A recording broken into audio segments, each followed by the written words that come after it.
નમસ્કાર, જય માતાજી મિત્રો. આપણા બધાના ઘરે રાત્રે ખીચડી તો બનતી જ હોય છે અને ઘણીવાર બચી પણ જતી હોય છે. તો તે ખીચડીમાંથી થેપલા કઈ રીતે બનાવવા ચાલો શીખીએ.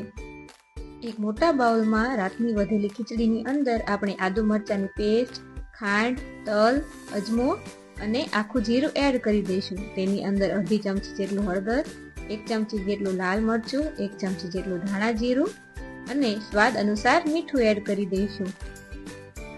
આ 2 ચમચી જેટલી કોથમીર એડ કરી છે અને તેને હાથથી મસળી લઈશું.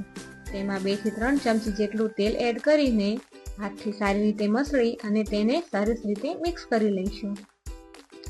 મિશ્રણને હાથેથી સરસ રીતે મિક્સ કરી તેમાં આપણે 1.5 થી 2 વાટકી જેટલો ઘઉંનો લોટ એડ કરી દઈશું.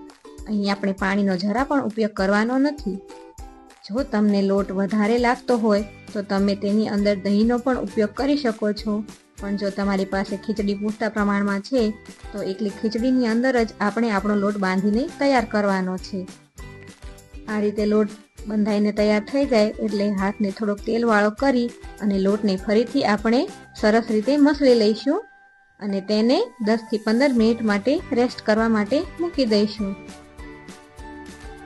હવે આ લોટમાંથી મીડિયમ સાઇઝના નાના લુવા વાળી અને તેના થેપલા વણી લઈશું.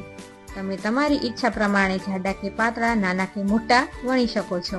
થેપલામાં ખીચડીનો ભાગ હોવાથી વણતી વખતે તેની કોર ફાટવાની શક્યતા રહેશે, તો તેની ચિંતા કરવાની જરૂર નથી. હવે થેપલું વણાઈ ગયા બાદ તેને આપણે આ રીતે તવી ઉપર પહેલા કાચો પાકો અને પછી બંને બાજુ તેલ લગાવીને સરસ રીતે શેકી લઈશું.